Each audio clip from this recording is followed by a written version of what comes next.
الحمدللہ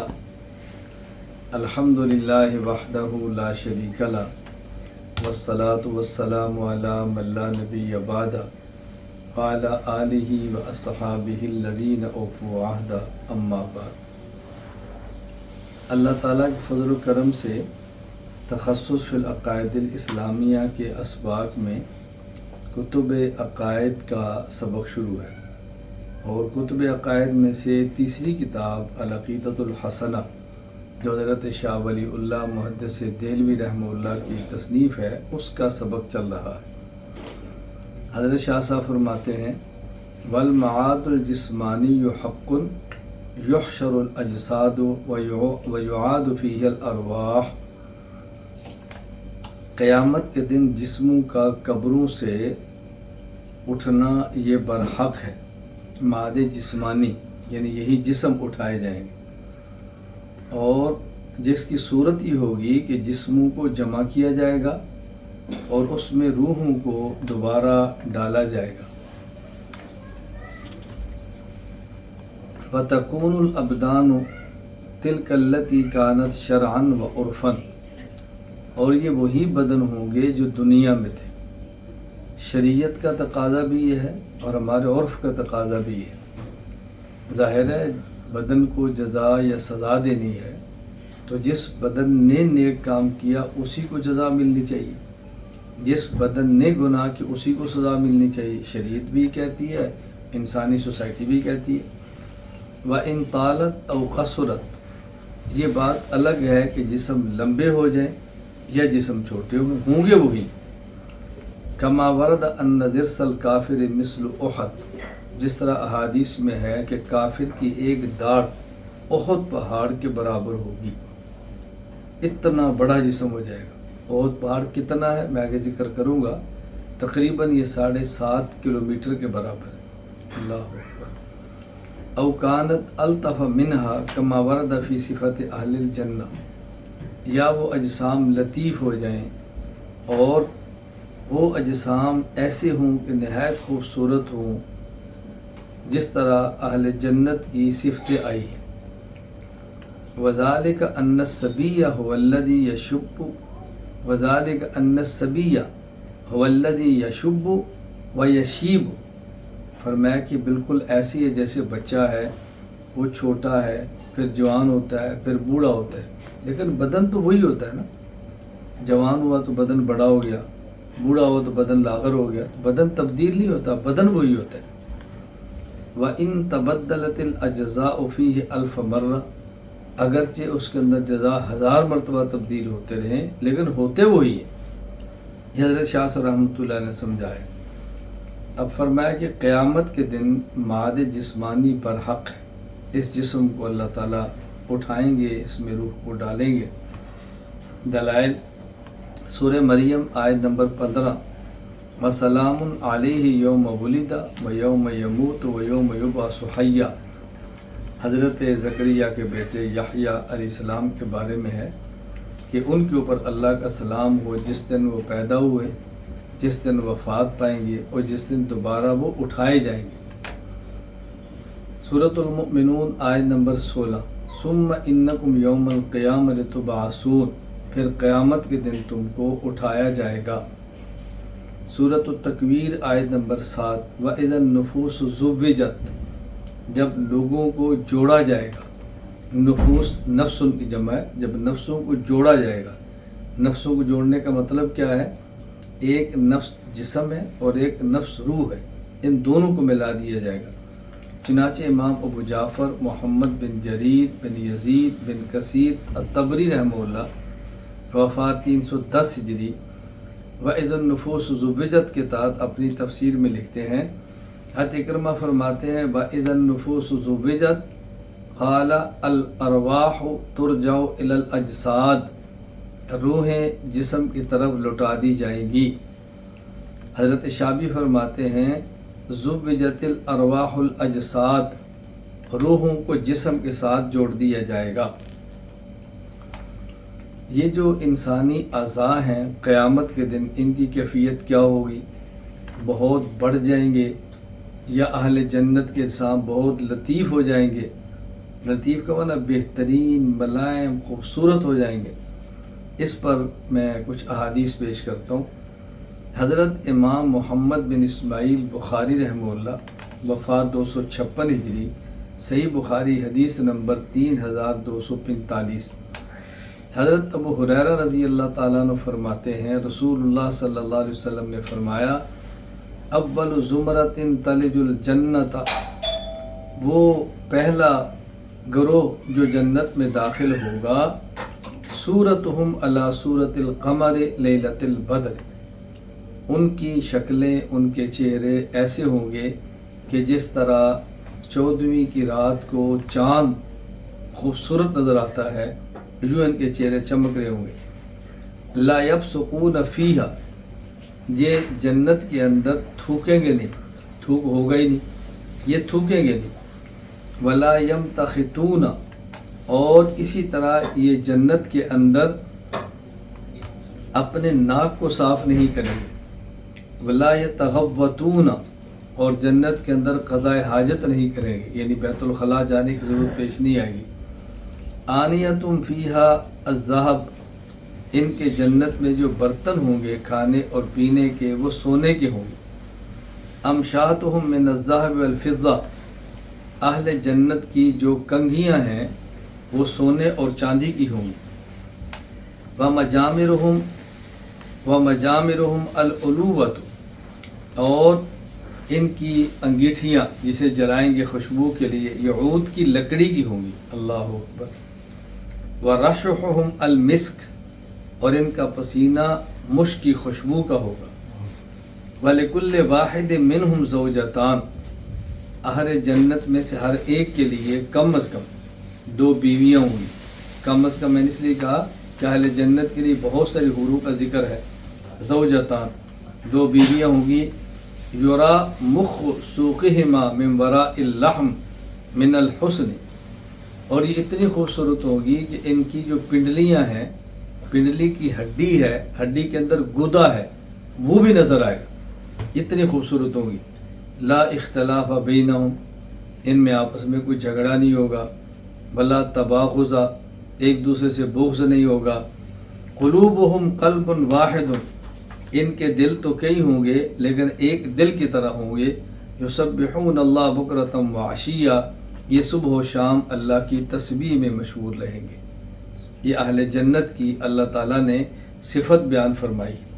امام ابو عیسیٰ محمد بن عیسیٰ الترمذی رحمہ اللہ تعالی، سنن ترمذی حدیث نمبر 2578، حضرت ابو ہریرہ رضی اللہ تعالیٰ عنہ فرماتے ہیں کہ رسول اللہ صلی اللہ علیہ وسلم نے فرمایا ضرس الکافر یوم القیامت مثل احد، یہ تو اہل جنت کی صفت ہے، اور اہل جہنم فرمایا کافر کی ایک داڑھ یہ قیامت کے دن احد پہاڑ کے برابر ہوگی۔ وفخذہ مثل البیضاء، اور ان کا ایک ران یہ بھی جبل احد کی طرح ہوگا۔ یہ جو بیضاء ہے یہ پہاڑ ہے جو کہ احد کی طرح ہے پہاڑ۔ ومقعدہ من النار مسیرۃ ثلاث من الربضہ، اور جہنم میں اس کے بیٹھنے کی جگہ 3 دن کی مسافت کے برابر ہوگی، جیسے ربضہ کی مسافت ہوتی ہے۔ یہ ربضہ کیا ہے؟ ربضہ کی مسافت حضرت امام ابو عیسیٰ ترمذی رحمۃ اللہ علیہ فرماتے ہیں وَمِثْلُ الرَّبَضَةِ كَمَا بَيْنَ الْمَدِينَةِ وَالرَّبَضَةِ، ربضہ مراد ہے کہ مدینہ اور ربضہ کے درمیان کی مسافت۔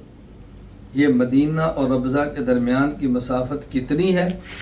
ایک مسافت ہے 200 کلومیٹر، اور حدیث کے اندر ہے مسیرت و ثلاثت، کہ ربضہ اور مدینہ کے درمیان جتنی مسافت ہے اس کو 3 گنا، یعنی 200 اور 200، 600 کلومیٹر کی مسافت ہوگی جہاں ایک کافر کے بیٹھنے کی جگہ ہوگا۔ اللہ تعالیٰ ہم سب کی حفاظت فرمائے۔ ہم ذرا تصور کریں عذاب کی نوعیت کیا ہو، یعنی کتنا شدید عذاب ہوگا کہ ایک داڑھ احد پہاڑ کے برابر، اللہ ہو، ایک ران بیضاء پہاڑ کے برابر، اور بیٹھنے کی جگہ 600 کلومیٹر، ایک داڑھ احد پہاڑ کے برابر۔ احد کی مسافت کتنی ہے؟ 7 کلومیٹر اور 600 میٹر، یعنی تقریباً 7.5 کلومیٹر۔ اللہ ہم سب کی حفاظت فرمائے، اللہ ہم سب کی حفاظت فرمائے۔ یہاں ایک سوال اور اس کا جواب ذہن نشین فرما لیں۔ سوال یہ ہے کہ اہل سنت والجماعت کا عقیدہ ہے کہ قبر میں اعادہ روح ہوتا ہے۔ جب انسان فوت ہوتا ہے، قبر میں جاتا ہے تو اس کی روح کو لٹایا جاتا ہے، اس سے سوال جواب ہوتے ہیں۔ حضرت شاہ صاحب رحمۃ اللہ فرماتے ہیں کہ قیامت کے دن روح کو جسم کے اندر لٹایا جائے گا۔ اس سے بظاہر معلوم ہوتا ہے کہ شاید حضرت ولی اللہ شاہ محدث دہلوی رحمۃ اللہ علیہ قبر میں اعادہ روح کے لٹانے کے قائل نہیں ہیں۔ جواب ذہن نشین فرما لیں، قبر میں روح کا اعادہ ہوتا ہے، پھر اس کے سوال و جواب ہوتا ہے، پھر کافر کی روح سجین میں اور مومن کی علیین میں چلی جاتی ہے، اور روح اور جسم کا تعلق رہتا ہے۔ اس تعلق سے مومن ثواب، راحت، اور کافر عذاب اور الم محسوس کرتا ہے۔ قیامت کے دن پھر روح کو دوبارہ جسم کے اندر لٹا دیا جائے گا۔ قبر کہتے ہیں برزخ کو، یہاں روح کا جسم میں لوٹنا پردے میں ہے، ہم اس کو محسوس نہیں کر سکتے، لیکن قیامت کے دن جو اعادہ ہوگا ہم اس کو اپنی آنکھوں سے محسوس کریں گے، چلتا پھرتا بدن نظر آئے گا۔ حضرت شاہ صاحب رحمۃ اللہ علیہ نے مستقل آگے ثواب و عذاب قبر کی بات فرمائی ہے۔ اگر وہ اس کے قائل نہ ہوتے تو ثواب و عذاب قبر کی مستقل بحث آگے کو فرماتے۔ کسی بھی مصنف کا عقیدہ معلوم کرنے کے لیے ایک عبارت کو دیکھ کر اپنا دماغ نہیں بنانا چاہیے، بلکہ اس کی پوری کتاب کو دیکھنا چاہیے۔ والمجازات والمحاسبات والصراط والمیزان حق، مجازات جزا اور سزا، محاسبات سوال اور جواب حساب کتاب، والصراط یعنی پل صراط، والمیزان ترازو، یہ سب برحق ہے اور ثابت ہے۔ اصل میں تو پہلے حساب کتاب ہوگا، پھر جزا اور سزا ہوگا، تو عبارت ہونی چاہیے تھی والمحاسبات والمجازات، لیکن حضرت شاہ ولی اللہ رحمۃ اللہ علیہ نے پہلے مجازات لکھ دی ہے، پھر محاسبہ لکھ دیا ہے۔ یہ ہوتا ہے، یہ ہو جاتا ہے اسے مجازات اور محاسبات۔ قیامت کے دن حساب کتاب ہوگا۔ سورۃ الحاقہ آیت نمبر 19، فَأَمَّا مَنْ أُوتِيَ كِتَابَهُ بِيَمِينِهِ فَيَقُولُ هَاؤُمُ اقْرَءُوا كِتَابِيَهْ، جس شخص کو اعمال نامہ دائیں ہاتھ ملے گا وہ لوگوں سے کہے گا آؤ میرا اعمال نامہ پڑھو، یہ میرا اعمال نامہ دیکھو۔ اللہ ہمیں اسی میں شامل فرمائے۔ سورۃ الحاقہ آیت نمبر 25، وَأَمَّا مَنْ أُوتِيَ كِتَابَهُ بِشِمَالِهِ فَيَقُولُ يَا لَيْتَنِي لَمْ أُوتَ كِتَابِيَهْ، اور جس کو اعمال نامہ بائیں ہاتھ میں دیا جائے گا یہ کہے گا کاش مجھے آج اعمال نامہ نہ دیا جاتا۔ اللہ تعالی ہماری حفاظت فرمائے، اللہ تعالی ہمیں اس میں شامل نہ فرمائے۔ سورۃ الانشقاق آیت نمبر 7، 8، 9، 10، 11، فَأَمَّا مَنْ أُوتِيَ كِتَابَهُ بِيَمِينِهِ فَسَوْفَ يُحَاسَبُ حِسَابًا يَسِيرًا وَيَنْقَلِبُ إِلَىٰ أَهْلِهِ مَسْرُورًا، جس شخص کو نامہ اعمال دائیں ہاتھ میں دیا جائے گا اس کا حساب آسان ہوگا اور یہ اپنے اہل و عیال کی طرف خوش ہو کر لوٹے گا۔ وَأَمَّا مَنْ أُوتِيَ كِتَابَهُ وَرَاءَ ظَهْرِهِ فَسَوْفَ يَدْعُو ثُبُورًا، اور جس شخص کا اعمال نامہ اس کی پشت کے پیچھے سے دیا جائے گا وہ تباہ و برباد ہو جائے گا۔ ہاتھ پیچھے بندھے ہوں گے اور اعمال نامہ بائیں ہاتھ میں ملے گا۔ یہ معنی ہے کہ اعمال نامہ بائیں ہاتھ میں ملے گا یا اعمال نامہ پشت کے پیچھے سے دیا جائے گا، پیچھے ہاتھ بندھے ہوں گے اور اس کا اعمال نامہ اس کے ہاتھ کے اندر آئے گا۔ اللہ تعالی ہم سب کی حفاظت فرمائے۔ اللہ سے دعا کرنی چاہیے کہ اللہ تعالی ہم سے قیامت کے دن حساب نہ لے، اللہ بغیر حساب کتاب کے جنت میں ہمیں داخل فرما دے۔ مجازات جزا اور سزا ہوگی۔ سورہ طٰہٰ آیت نمبر 76، جنات عدن تجری من تحت الانہار خالدین فیہا وذالک جزاء من تزکا۔ اللہ اکبر۔ جنات عدن ہمیشہ رہنے کے باغات، اس کے نیچے نہریں جاری ہوں گی، اہل جنت اس میں ہمیشہ رہیں گے، اور یہ جزا ہے ان لوگوں کی جنہوں نے اپنے آپ کو پاک کر لیا ہے، کفر سے، شرک سے، بدعت سے، گناہوں سے خود کو پاک کیا۔ سورۃ المومن آیت نمبر 17 الیوم ترزا کل نفس بما کسبت لا ظلم اليوم ان اللہ سریع الحساب۔ آج کے دن ہر نفس کو، ہر شخص کو اس کے اعمال کا بدلہ دیا جائے گا اور کسی پر ظلم نہیں ہوگا، اللہ تعالیٰ بہت جلد حساب لینے والے ہیں۔ سورۃ القاریہ آیت نمبر 6، 7، 8، 9، 10، 11 فَأَمَّا مَنْ ثَقُلَتْ مَوَازِينُهُ فَهُوَ فِي عِيشَةٍ رَاضِيَةٍ وَأَمَّا مَنْ خَفَّتْ مَوَازِينُهُ فَأُمُّهُ هَاوِيَةٌ وَمَا أَدْرَاكَ مَا هِيَ نَارٌ حَامِيَةٌ۔ جس کے اعمال کا پلڑا بھاری ہو گیا وہ خوشگوار زندگی میں ہوگا، اور جس کے اعمال کا پلڑا ہلکا ہوگا تو اس کا ٹھکانہ حاویہ ہوگا۔ تمہیں پتہ ہے حاویہ کیا ہے؟ وما ادراک ما ہی، تم جانتے ہو حاویہ کیا ہے؟ اللہ تعالیٰ فرما رہے ہیں حاویہ وہ دہکتی ہوئی آگ ہے۔ اللہ ہم سب کی حفاظت فرمائے، اللہ ہم سب کی حفاظت فرمائے۔ صحیح بخاری حدیث نمبر 6534، حضرت امام محمد بن اسماعیل البخاری رحمہ اللہ، وفات 256 ہجری۔ حضرت ابو ہریرہ رضی اللہ عنہ فرماتے ہیں رسول اللہ صلی اللہ علیہ وسلم فرمایا من کانت عندہ مظلمۃ لاخی، اگر دنیا میں کسی شخص نے اپنے کسی بھائی پر ظلم کیا، بھائی سے مراد حقیقی بھائی نہیں، مسلمان بھائی، کوئی بھی ظلم کیا، قومی بھائی، فلیتحللہ منہا، وہ دنیا میں اسے معاف کرا لے۔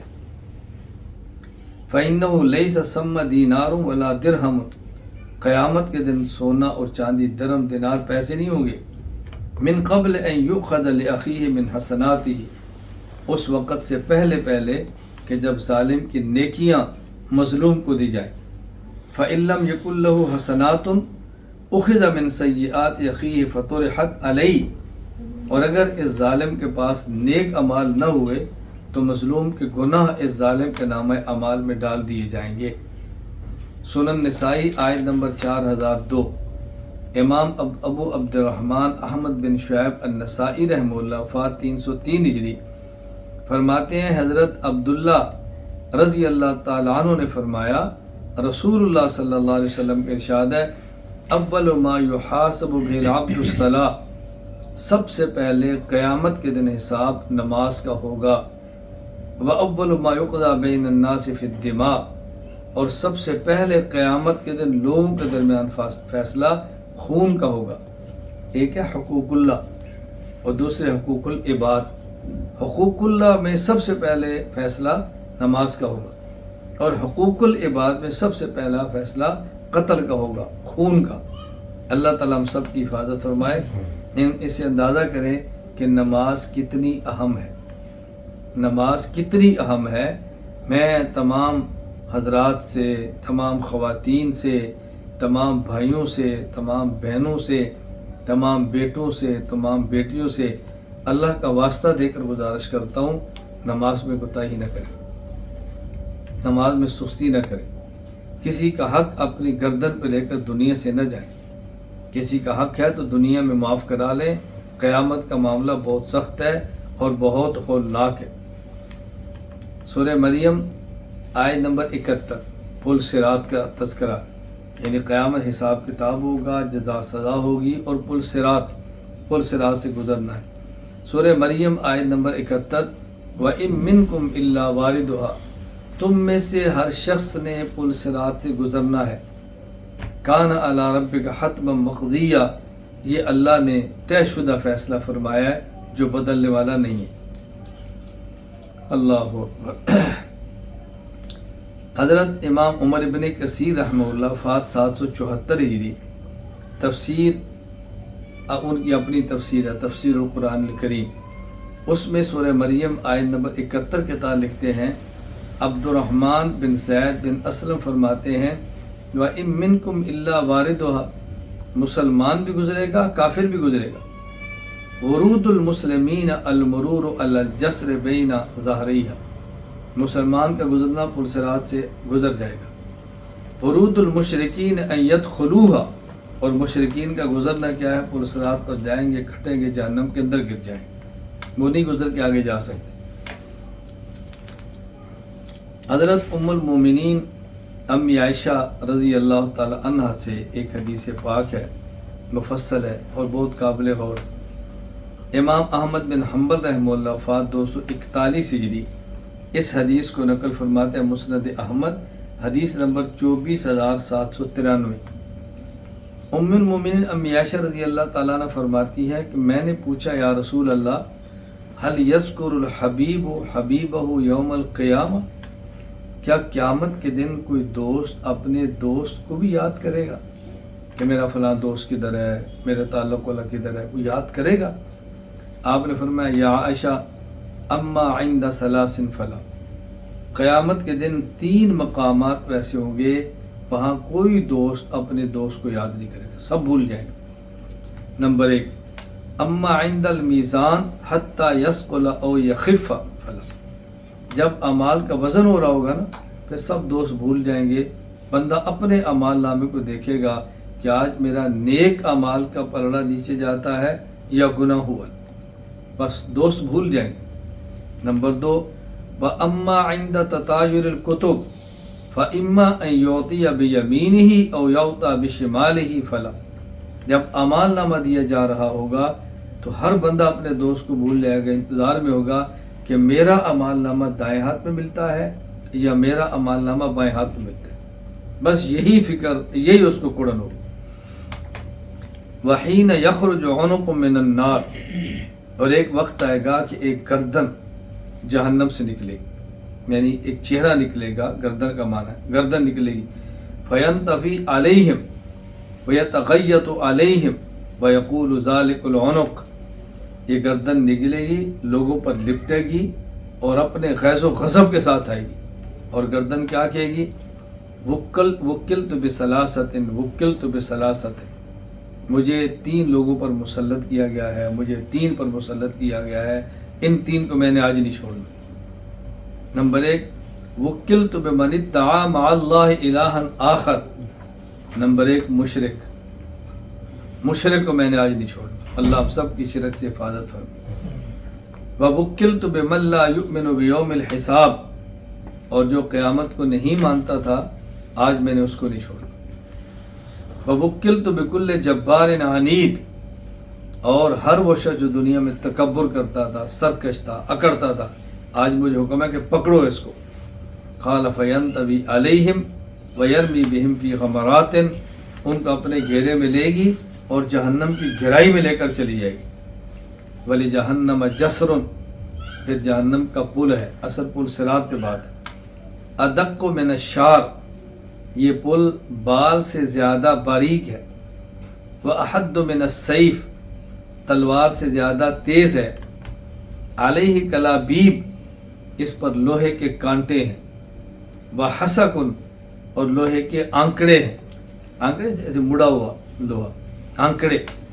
يَأْخُذُونَ مَنْ شَاءَ اللَّهُ، اللہ کا حکم ہوگا جس کو پکڑنے کا یہ کانٹے اس کو پکڑیں گے۔ وَالنَّاسُ عَلَيْهِ كَالطَّرْفِ، لوگ اس پل پر سے گزریں گے بعض پل جھپکنے کے برابر، بس آنکھ بند کی کھلی پل سے راہ سے گزر گیا۔ وَكَالْبَرَقِ، بعض لوگ بجلی کی طرح، وَكَالرِّيحِ، اور بعض لوگ ہوا کی طرح، وَكَأَجَاوِيدِ الْخَيْلِ وَالرِّكَابِ، اور بعض لوگ عمدہ گھوڑے اور تیز رفتار سواریوں کی طرح جائیں گے، یعنی اپنے اعمال کے حساب سے ان کا گزر ہوگا۔ وَالْمَلَائِكَةُ يَقُولُونَ، اس موقع پر فرشتے کہیں گے رب سلم رب سلم، اے اللہ ان کو سلامت رکھ، اے اللہ ان کو سلامت رکھ۔ آگے رسول اللہ صلی اللہ علیہ وسلم نے 3 قسم کے پھر افراد کا ذکر کیا، فرمایا فناجم مسلم، بعض لوگ ہیں جو نجات پا جائیں گے، کچھ بھی نہیں ہوگا اور محفوظ ہو کر جنت میں چلے جائیں گے۔ بمخدوش مسلم، بعض ہے کچھ زخمی ہوں گے لیکن جنت میں چلے جائیں گے۔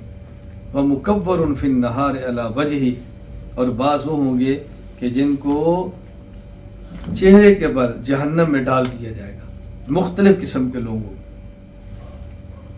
تاریخ مدینہ دمشق، حضرت فضیل بن عیاض کے تذکرے میں حافظ ابو القاسم علی بن ابو محمد الحسن بن ہبۃ اللہ ابن عساکر رحمہ اللہ وفات 571 ہجری ذکر فرماتے ہیں، یحییٰ بن مختار کہتے ہیں رأیت بشر الحافی، میں نے حضرت بشر حافی کو دیکھا، وہ رو رہے تھے۔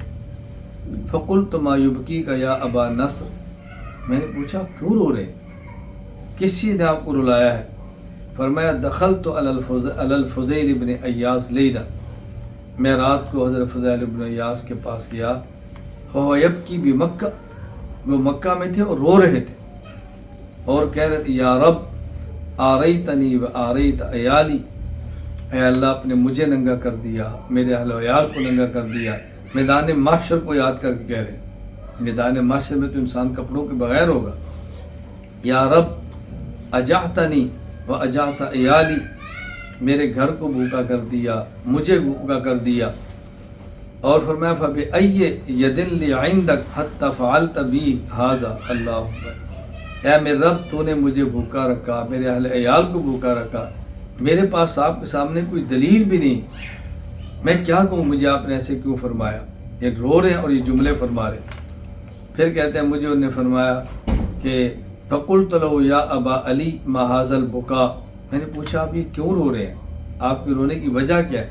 فرمانے لگے یا ابا نصر بلغنی ان الصراط، یہ سننے والی بات، مجھے یہ بات پہنچی ہے کہ پل صراط کتنا لمبا ہوگا، مسیرت 15,000 عام، 15,000 سال، 15,000 سال، سوچے 15,000 سال لگے گے اس پل صراط سے گزرنے میں۔ 5,000 صعود، 5,000 سال یوں چڑھتے ہوئے، و5,000 نزول، اور 5,000 سال اترتے ہوئے، و5,000 مستوٍ، اور 15,000 سال اوپر، نہ 5,000 سال اوپر، تو 5,000 سال چڑھتے ہوئے، 5 برابر اور 5 اترتے ہوئے، 15,000 سال۔ ادق من الشعر، بال سے باریک، واحد من السیف، تلوار سے تیر، علامت نے جہنم، جہنم کے اوپر گزرنا پڑے گا، لا یجوزها الا کل ضامر محذول من خشیت اللہ، یہ بہت عجیب جملہ، فرمایا لا یجوزها، اس پل صراط سے گزرے گا کون، اس پل صراط سے کون گزرے گا؟ فرمایا کل ضامر، جو اللہ کے خوف سے دنیا میں لاغر ہوا، ہمارا کیا بنے گا؟ اللہ کے خوف سے دنیا میں لاغر ہوا ہو اور اللہ کے خوف سے دنیا میں کمزور ہو گیا، یعنی اس کو جہنم کا خوف کھا رہا ہو، اللہ کے خوف سے ڈر رہا ہو، یہ گزرے گا، بقیہ کے لیے حساب دینا بہت مشکل ہو جائے گا۔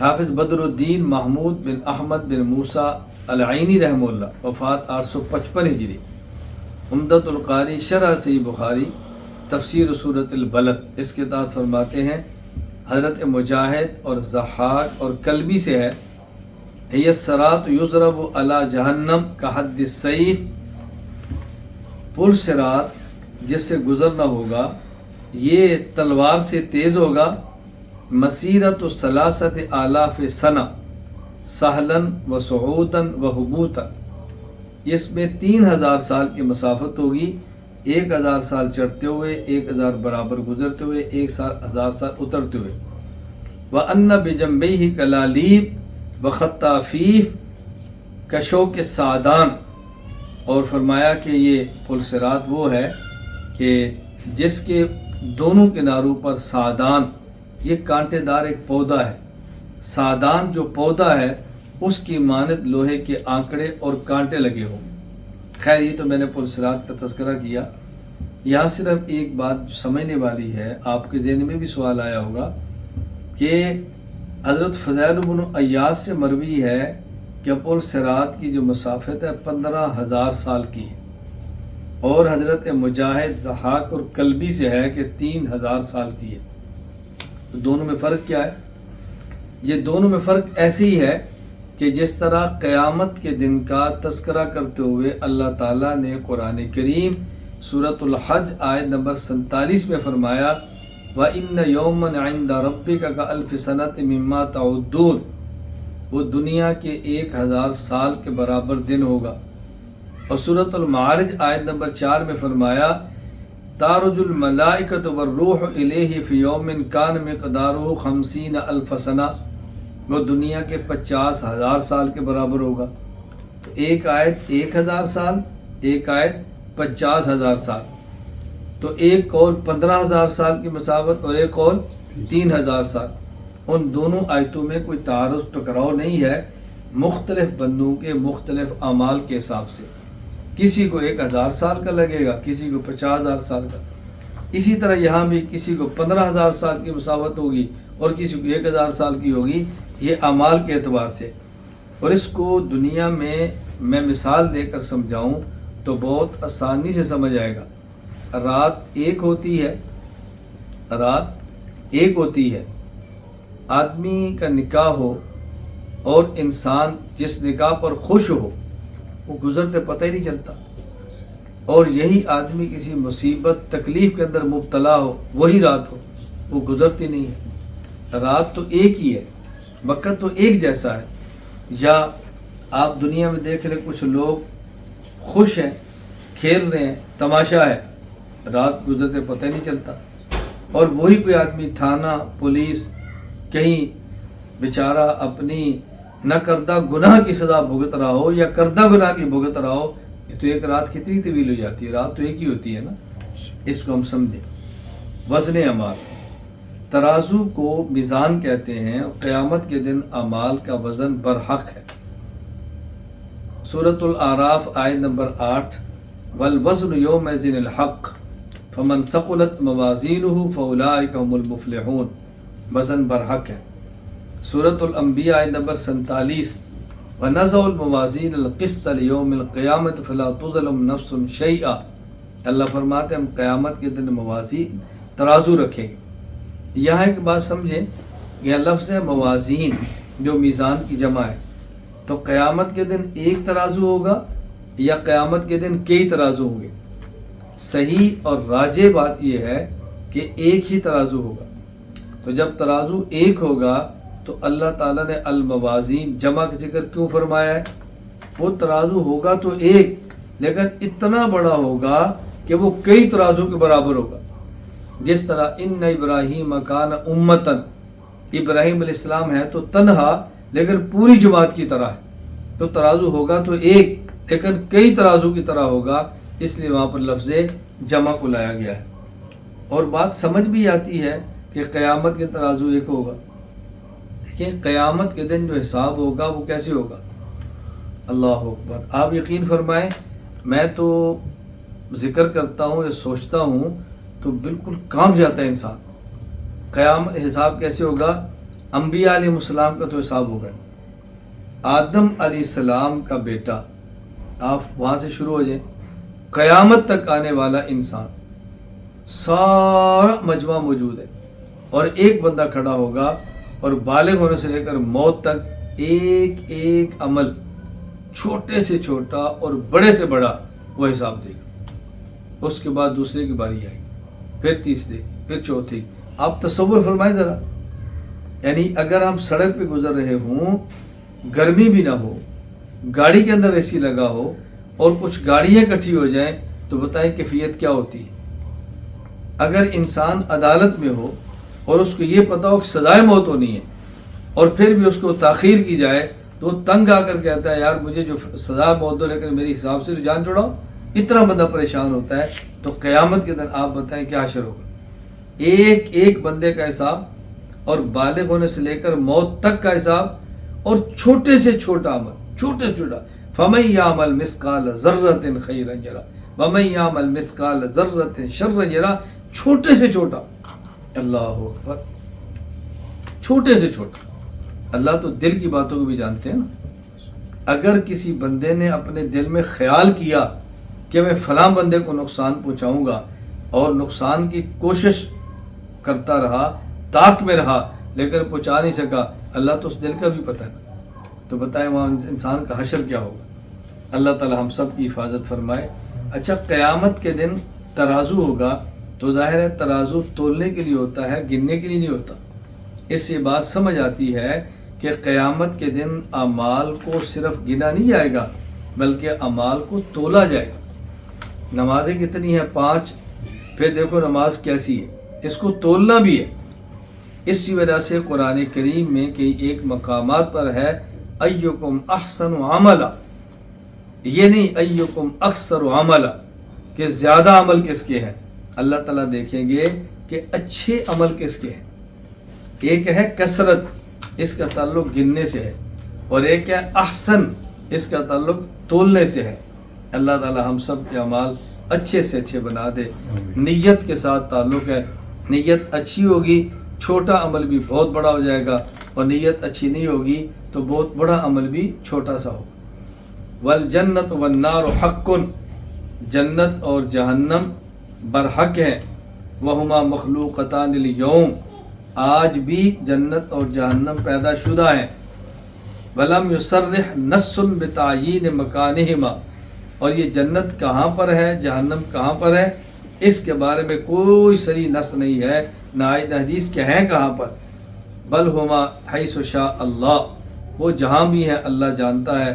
اذ لا احاطۃ لنا بخلق اللہ و عوالمہ، ہم نہیں جانتے اللہ کی مخلوقات کتنی ہیں، اور ہم نہیں جانتے دنیا میں کتنے جہان ہیں جو اللہ تعالیٰ نے پیدا فرمائے۔ جنت اور جہنم اب بھی موجود ہے۔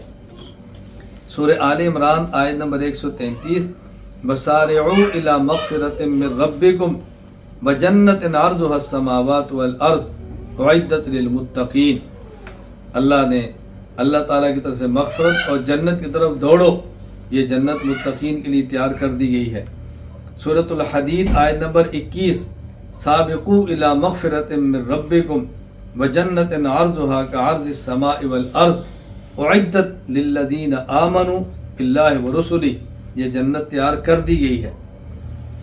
صحیح بخاری حدیث نمبر 3242، حضرت ابو ہریرہ رضی اللہ تعالیٰ عنہ فرماتے ہیں کہ بینما نحن عند رسول اللہ صلی اللہ علیہ وسلم، کیا عجیب حدیث ہے، فرمایا ہم رسول اللہ صلی اللہ علیہ وسلم کی خدمت میں حاضر تھے، اس قال بینما انا نائم، آپ صلی اللہ علیہ وسلم فرمانے لگے کہ میں ابھی سویا ہوا تھا، رأیتنی فی الجنہ، تو میں نے جنت میں دیکھا، فإذ امرأة تتوضأ إلى جانب قصر، ایک عورت ایک محل کے پہلو میں وضو کر رہی ہے، فقلت لمن هذا القصر، میں نے پوچھا یہ محل کس کا ہے، تو انہوں نے کہا حضرت عمر بن خطاب کا ہے، فذکرت غیرتہ فولیت مدبرا، تو فرمایا کہ عمر کی غیرت مجھے یاد آئی تو میں اس محل سے واپس ہو گیا۔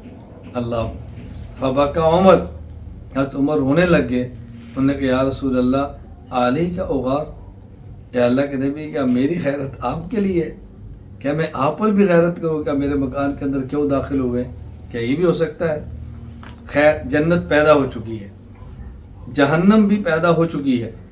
سورۃ البقرہ آیت نمبر 24، فَإِن لَّمْ تَفْعَلُوا وَلَن تَفْعَلُوا فَاتَّقُوا النَّارَ الَّتِي وَقُودُهَا النَّاسُ وَالْحِجَارَةُ أُعِدَّتْ لِلْكَافِرِينَ، جہنم کی آگ سے بچو، یہ جہنم کی آگ تیار کر دی گئی ہے اور ہے کفار کے لیے، یعنی جہنم کو جو پیدا کیا ہے وہ کافر کے لیے۔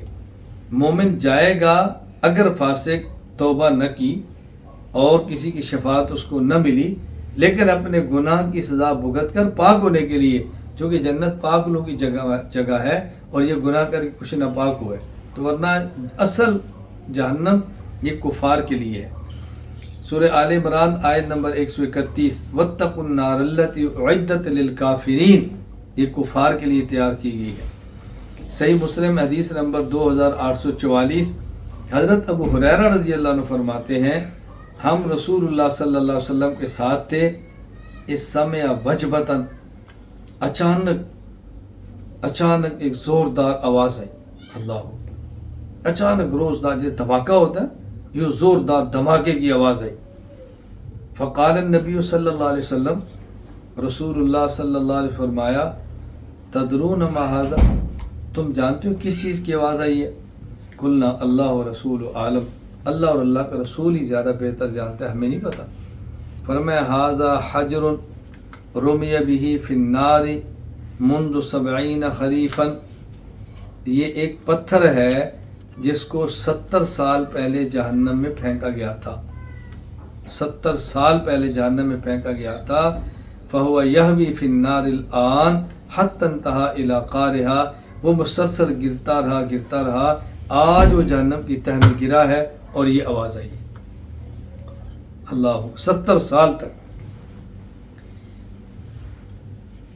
یہ تو میں نے آیات اور الگ پیش کی ہیں جنت کے لیے، احادیث بھی، اور مستقل آیات اور احادیث پیش کی ہیں جہنم کے لیے. اب مشترکہ ایک دو حدیثیں سن لیں کہ جنت اور جہنم پیدا ہو چکی ہے. صحیح بخاری حدیث نمبر 3260، حضرت ابو ہریرہ رضی اللہ عنہ فرماتے ہیں رسول اللہ صلی اللہ علیہ وسلم نے ارشاد فرمایا، اشتکت النار الی ربہا، ایک مرتبہ جہنم نے اللہ سے شکایت کی، کہنے لگی رب اکل بازی بازا، میں اللہ اتنی سخت آگ ہے کہ میرے ایک حصے نے دوسرے حصے کو کھایا ہے، اتنی سخت آگ ہے کہ جہنم کو کھا رہی ہے. فأذن لها بنفسین، نفس فی الشتاء و نفس فی الصیف، اللہ نے فرمایا تو 2 سانس لے لے. ایک سانس اس نے لیا سردی میں اور ایک سانس لیا گرمی میں. فأشد ما تجدون من الحر واشد ما تجدون من الزمہریر، فرمایا اس لیے تم گرمی اور سردی کی شدت محسوس کرتے ہو، یہ انہی 2 سانسوں کی وجہ سے. ایک سانس اس نے گرم لیا تو گرمی ہے، ایک سانس ٹھنڈا لیا تو ٹھنڈ ہے. آپ بتائیں جس کی ایک سانس سے گرمی اور سردی کا پورا موسم ہے تو اس کی سردی اور گرمی کیسی ہوگی؟ کیونکہ جہنم میں مستقل ایک عذاب زمہریر کا بھی ہے. سنن ابی داؤد حدیث نمبر 4744، حضرت ابو ہریرہ رضی اللہ عنہ فرماتے ہیں رسول اللہ صلی اللہ علیہ وسلم فرمایا، لما خلق اللہ الجنت قال لجبریل، جب اللہ تعالیٰ نے جنت کو پیدا فرمایا تو اللہ تعالیٰ نے حضرت جبرائیل کو فرمایا، اذهب فانظر الیہا، جاؤ ذرا ہماری جنت کو دیکھو. فذهب فنظر الیہا ثم جاء، جبرائیل گئے جنت کو دیکھے واپس آئے. تو حضرت جبرائیل نے کہا اے رب و عزت کا لا یسمع بها احد الا دخلہ، اللہ تیری عزت کی قسم جس بندے نے بھی اس جنت کو سنا نا وہ جنت میں جائے گا، یعنی دوڑے گا جنت طرف. کون ہوگا جو ایسی جنت پہ نہ جائے؟ اللہ. ثم حفها بالمکارہ، پھر اللہ نے اس جنت کے اوپر مشکلات، مصائب، تکالیف، مشقتوں کی چادر کا پردہ دے دیا. ثم قال یا جبریل اذهب، اللہ فرمایا جبریل جاؤ، فانظر الیہا، جنت کو دیکھو. فذهب فنظر الیہا ثم جاء، جبرائیل گئے جنت کو دیکھا واپس آئے. کہا اے رب وعزتک لقد خشیت الا يدخلها احد، اے اللہ تیری عزت کی قسم مجھے لگتا ہے کہ اس جنت کی طرف کوئی نہیں آئے گا. کیوں؟ جس نے بھی جنت کی طرف آنا ہے تو اس نے ان مشکلات، تکالیف اور مصیبتوں کو برداشت کر کے آنا ہے. فلما خلق اللہ النار، اللہ تعالیٰ نے جب جہنم کو پیدا فرمایا کہا جبرائیل جاؤ جہنم کو دیکھو. حضرت جبرائیل گئے جہنم کو دیکھا واپس آئے. کہا اے رب و عزتک لا یسمع بها احد فیدخلها، اے اللہ تیری عزت کی قسم کوئی شخص بھی اس جہنم کو دیکھے گا تو اس کی طرف نہیں جائے گا، ڈر جائے گا، خوف محسوس کرے گا، اس طرف نہیں جائے گا. فحفها بالشہوات، اللہ نے اس جہنم کو ڈھانپ دیا شہوات سے، خواہشات سے، اپنے نفس پرستی سے. فرمایا جبرائیل اب جاؤ دیکھو. جبرائیل گئے دیکھا واپس آئے. کہا اے رب و عزتک لقد خشید اللہ یبقى احد الا دخل، اے اللہ تیری عزت کی قسم مجھے خطرہ ہے کہ اب ہر شخص جہنم میں جائے گا، کوئی جہنم سے واپس ہٹنے والا نہیں. کیوں؟ جہنم خواہشات کے پیچھے، خواہش، حرام خواہش، نفسانی خواہشات، گناہ کے تقاضے، اس کے پیچھے جہنم ہے. بس گناہ کی وادی میں گیا اور جہنم میں گرا، لیکن جنت کی مشکلات دیکھی، برداشت کی اور اس کو پھلانگا تو سیدھا جنت میں جائے گا. اللہ تعالی ہم سب کو جنت کا ذوق عطا فرمائے اور جہنم سے اللہ ہماری حفاظت فرمائے. جنت اور جہنم یہ فنا نہیں ہوگی، یہ باقی رہیں گی۔ سورۃ النساء آیت نمبر 13، وَمَن يُطِعِ اللَّهَ وَرَسُولَهُ يُدْخِلْهُ جَنَّاتٍ تَجْرِي مِن تَحْتِهَا الْأَنْهَارُ خَالِدِينَ فِيهَا، اللہ کے رسول کی اطاعت کرنے والا جنت میں جائے گا، ہمیشہ وہاں رہے گا۔ سورۃ البینہ آیت نمبر 8، جزاؤہم عند ربہم جنات عدن تجری من تحت الانہار خالدین فیہا ابدا، جو جنتی ہیں وہ ہمیشہ اس جنت کے اندر رہیں گے۔ اسی طرح جس طرح جنت ہمیشہ رہے گی، جہنم بھی ہمیشہ رہے گی۔ سورۃ المائدہ آیت نمبر 37، یریدون ان یخرجوا من النار وما هم بخارجین منها ولہم عذاب مقیم، کافر چاہیں گے جہنم سے نکلیں لیکن نکل نہیں سکیں گے۔ آپ نے نحو میں پڑھا ہے کہ ما نافیہ اور اس کی خبر پہ با تاکید کے لیے آتا ہے۔ ما ہم بخارجین، یہ قطعاً جہنم سے نکلنے والے نہیں، یہ بات تاکید کا فائدہ دیتی ہے، جس سے جہنم کا دوام سمجھ آ رہا ہے کہ ہمیشہ وہاں پہ رہیں گے۔ سورۃ البینہ آیت نمبر 6، ان الذین کفروا من اہل الکتاب والمشرکین فی نار جہنم خالدین فیہا، یہ مشرک ہمیشہ جہنم میں رہیں گے۔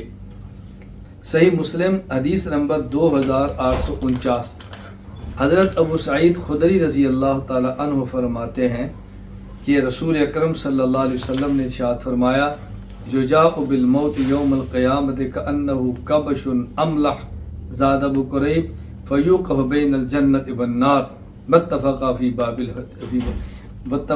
باقی الحدیث۔ قیامت کے اللہ موت کو گویا دمبے کی شکل میں لائیں گے، ادھر جنت ادھر جہنم، اس کے درمیان میں اس کو رکھیں گے، اور اللہ فرمائیں گے یا اہل الجنہ، اے اہل جنت جانتی ہو یہ کیا ہے؟ اتعرفون هل تعرفون هذا، کیا ہے دمبا کیا ہے؟ فیشرئبون وینظرون ویقولون نعم هذا الموت، وہ ایڑیاں اٹھا کے دیکھیں گے، کہیں گے ہاں اللہ ہم جانتے ہیں یہ موت ہے۔ پھر اللہ اہل نار سے فرمائیں گے تم جانتے ہو هل تعرفون هذا یہ کیا ہے؟ فیشرئبون وینظرون ویقولون نعم هذا الموت، ایڑیاں اٹھا کے دیکھیں، کہیں گے یا اللہ یہ تو موت ہے۔ فیؤمر به فیذبح، اللہ حکم دیں گے اور اس موت کو جو دمبے کی شکل میں ہوگی اس کو ذبح کر دیا جائے گا۔ اللہ فرمائیں گے یا اہل الجنت خلود فلا موت، خلود فلا موت، اب تم نے ہمیشہ جنت میں رہنا ہے، تم پر موت نہیں آئے گی۔ ویا اہل النار خلود فلا موت، اے کافرو تم نے ہمیشہ جہنم میں رہنا ہے، اب تم پر بھی موت نہیں آئے گی۔ پھر رسول اللہ صلی اللہ علیہ وسلم نے آیت پڑھی فَأَنذِرْهُمْ يَوْمَ الْحَسْرَةِ إِذْ قُضِيَ الْأَمْرُ وَهُمْ فِي غَفْلَةٍ وَهُمْ لَا يُؤْمِنُونَ وَأَشَارَ بِيَدِهِ إِلَى الدُّنْيَا۔ اللہ اکبر۔ رسول اکرم صلی اللہ علیہ وسلم نے اس آیت کی تلاوت فرمائی وَأَنذِرْهُمْ يَوْمَ الْحَسْرَةِ إِذْ قُضِيَ الْأَمْرُ وَهُمْ فِي غَفْلَةٍ وَهُمْ لَا يُؤْمِنُونَ، اے پیغمبر آپ انہیں اس حسرت والے دن کے بارے میں بتائیں جب معاملات کا فیصلہ کیا جائے گا، لوگ غفلت میں پڑے ہوئے ہیں، اس بات کو سمجھتے نہیں۔ اور پھر آپ نے دست مبارک سے دنیا کی طرف اشارہ کیا کہ اس دنیا میں غفلت میں پڑے ہوئے ہیں، ان کو احساس نہیں کہ ان کے ساتھ کیا ہونے والا ہے۔ اللہ ہو ایک اشکال اور اس کا جواب ذہن نشین فرما لیں۔ ہم نے کہا کہ جنت اور جہنم ہمیشہ رہیں گے، فنا نہیں ہوں گے۔ سورۃ الرحمن آیت نمبر 26، کل من علیہا فان، ہر چیز فنا ہو جائے گی۔ وَيَبْقَى وَجْهُ رَبِّكَ ذُو الْجَلَالِ وَالْإِكْرَامِ، ایک اللہ کی ذات باقی رہے گی، تو آپ کیسے کہتے ہیں جنت اور جہنم فنا نہیں ہوگی؟ سورۃ القصص آیت نمبر 88، کل شیء ہالک الا وجہہ، اور میں اللہ کی ذات کے علاوہ ہر چیز ختم ہو جائے گی، تو آپ کیسے کہتے ہیں کہ جنت اور جہنم نے فنا نہیں ہونا؟ جواب ایک اس کا جواب حکیم الامت حضرت تھانوی رحمہ اللہ نے دیا ہے، جو نہایت توجہ سے سمجھ آ سکتا ہے، اتنی جلدی سمجھ نہیں آتا اگر توجہ نہ کریں۔ تفسیر بیان القرآن میں حضرت فرماتے ہیں، میں لفظ بلفظ پڑھ کے سناتا ہوں۔ اصل میں حضرت توحید پر دلائل پیش فرما رہے ہیں، توحید پر کہ اللہ کی ذات مستحق عبادت ہے، اور اللہ کی ذات کے علاوہ کوئی بھی مستحق عبادت نہیں۔ کیوں؟ عبادت اس کی کریں جس نے ہمیشہ رہنا ہے، اور جس نے ہمیشہ نہیں رہنا اس کی عبادت کیسے کریں گے؟ تو اللہ کی ذات نے ہمیشہ رہنا ہے، اللہ کے علاوہ کسی اور نے ہمیشہ نہیں رہنا، تو عبادت کے لائق اللہ ہے اور کوئی نہیں۔ یہ خلاصہ ہے۔ حضرت فرماتے ہیں پس تریان عدم دلیل ہے عدم قدم کی، پس تریان عدم دلیل ہے عدم قدم کی۔ میں علماء اور طلباء سے گزارش کرتا ہوں، یہ ہمارے اکابر کا وہ علم ہے۔ حضرت تھانوی فرماتے ہیں بیان القرآن میں نے عوام کے لیے لکھی ہے، بیان القرآن عام لوگوں کے لیے لکھی ہے، یہ تھانوی کا علم ہے۔ آپ بتائیں خواص میں کیسی گفتگو فرماتے ہوں گے؟ فرماتے ہیں پس تریان عدم دلیل ہے عدم قدم کی، یعنی اللہ کی ذات کے علاوہ ہر چیز پر عدم نے طاری ہونا ہے، فنا ہو جانا ہے۔ تو ظاہر ہے جس نے فنا ہونا ہے اس کا معنی یہ ہمیشہ سے ہے بھی نہیں، تو جس پر عدم طاری ہوگا دلیل عدم قدم کی، یعنی جب اس پر وجود نہیں اس کا معنی ہمیشہ سے بھی نہیں ہے۔ آگے اور عدم قدم دلیل ہے عدم وجود کی، تو جو چیز قدیم نہیں ہے وہ موجود بھی نہیں ہے ہمیشہ سے۔ قدیم کا معنی ہمیشہ سے ہے، تو جو ہمیشہ سے نہیں ہے اس کا معنی اس کا وجود ہمیشہ سے نہیں ہے۔ اور استحقاق عبادت کے لیے وجود شرط ہے، تو عبادت اس کی کریں گے جو موجود تو ہو، تو جو موجود ہی نہیں تھا اس کی عبادت کیسے کریں گے؟ اور شرط کا فوت مستلزم فوت مشروط کو ہے۔ ایسا فرماتے ہیں جب شرط فوت ہو گئی تو مشروط بھی فوت ہو گیا۔ عبادت کرنے کے لیے شرط کیا ہے؟ وجود۔ عبادت کے لیے شرط کیا ہے؟ وجود۔ تو جب شرط فوت ہوگی وجود نہیں ہے تو مشروط کیا تھی؟ عبادت، پھر عبادت بھی نہیں، پھر عبادت بھی اللہ کے علاوہ کسی کے نہ کرو، بس اس کے سوا کوئی مستحق عبادت نہ ٹھہرا، یہ مضمون توحید کا ہو گیا۔ اب حضرت آگے فرماتے ہیں فائدہ، جن روایتوں میں جنت اور دوزخ، عرش اور کرسی کا فنا نہ ہونا آیا ہے، جیسا در منصور میں ہے، اگر وہ سند صحیح سے ثابت ہو جامیں تو بھی صحت دلیل اور صحت استدلال میں کوئی اشکال نہیں۔ اگر ان کی صحت دلیل سے ثابت ہو جائے کہ وہ بالکل صحیح حدیث صحیح سند سے ثابت ہے کہ جنت اور جہنم فنا نہیں ہوں گے، عرش کرسی فنا نہیں ہوں گے، ہم پھر بھی کہتے ہیں کہ اللہ کی ذات کے علاوہ کوئی عبادت کا مستحق نہیں۔ سوال ہے وہ تو فنا نہیں ہوں گے، اللہ بھی ہمیشہ رہے گا، یہ بھی ہمیشہ رہیں گے، پھر مجھ سے کہ عبادت کیوں نہیں ہے؟ آج فرماتے ہیں حالق عام ہو جاوے گا حالق الذات اور حالق الصفات کو، کل شیء حالق، ہر ایک نے ہلاک ہو جانا ہے۔ اس کا معنی کیا ہے؟ خواہ ذات ہلاک ہو جائیں خواہ صفات ہلاک ہو جائیں، یعنی اگر ذات ہلاک ہو جائے پھر بھی ٹھیک ہے، ذات ہی ختم ہو گئی، اور کسی کی ذات تو ختم نہ ہو، اس کی صفت ختم ہو جائے، آج یہ صفت کل یہ صفت پرسوں یہ صفت، تو کچھ تو ہلاک ہوا نا، یا ذات ہلاک ہو یا صفت، تو کل شیء حالق، اور اس کو عام کر لیں، خواہ ذات ہلاک ہو خواہ صفات ہلاک ہو۔ فرمایا اور صفات سب کی بدلتی ہیں، اللہ کی ذات کے علاوہ ہر کسی کی صفات بدلتی ہیں۔ آج ہم ہنس رہے ہیں کل رو رہے ہیں، آج پسینہ ہے کل نہیں ہے، ابھی گرمی ہے پھر نہیں ہے، آج میل ہے کل کو چیل نہیں ہے، تو صفات بدلتی رہتی ہے نا۔ فرمایا بالخصوص تقید بالزمان، بالخصوص تقید بالزمان کا معنی ایک زمانے میں ایک صفت اور ایک زمانے میں دوسری صفت، یا آج صفت اس زمانے میں یہی صفت دوسرے زمانے میں، کہ اس سے بجز منزہ مطلق کے کوئی خالی نہیں۔ ایک اللہ کی ذات ایسی ہے کہ جن کی ذات بھی نہیں بدلتی اور ان کی صفات بھی نہیں بدلتی، بس سب ہالک ہوئے، ہر ایک ہلاک ہوا۔ اگر ہم کہتے ہیں کہ جنت ہمیشہ ہے، ہمیشہ سے نہیں ہے، ہمیشہ سے نہیں ہے، یہ بات بھی ذہن میں رکھ لیں، ہمیشہ بھی ہے تو صفات بدلتی ہیں، اور محل حوادث چونکہ حادث ہے اس لیے سب حادث ہوئے۔ جو چیز نہ بدلے اسے کہتے ہیں قدیم ہے، اور جو بدلتی رہی اسے کہتے ہیں حادث ہے۔ اور صفات جب حادث ہے تو حادث اسی پر ہوگا جو ذات بھی حادث ہو، تو ذات محل حادث ہے۔ تو فرمایا الحدوث دلیل ہے عدم وجوب کی، بس استدلال بھی تام رہا کہ جب ایک چیز حادث ہو سکتی ہے اس کا معنی کہ واجب الوجود نہیں ہے، اس کا وجود ہمیشہ سے نہیں ہے، اس کا وجود ختم بھی ہوتا ہے۔ حضرت تھانوی کا جواب ہے، میں کبھی طلبہ سے ایک بات کہا کرتا ہوں، بھئی اگر آپ کو بات سمجھ نہ آئے تو آپ یہ تو سمجھتے ہیں کہ استاذ کو بات سمجھ آ گئی۔ اگر کسی کو بات سمجھ نہ آئے اور اس کو یقین ہو کہ استاد جی کو سمجھ آتی ہے، یہ پھر بھی گمراہ نہیں ہو، کیوں؟ وہ سمجھیں گے دلیل ہے تو مشکل لیکن ہے ضرور، اس لیے یہ دلیل تو ذہن میں رکھ لیں۔ اگلی جواب میں نے دیا ہے، یہ جواب بہت آسان ہے، اتنا آسان ہے کہ عام بندہ بھی سمجھ سکتا ہے۔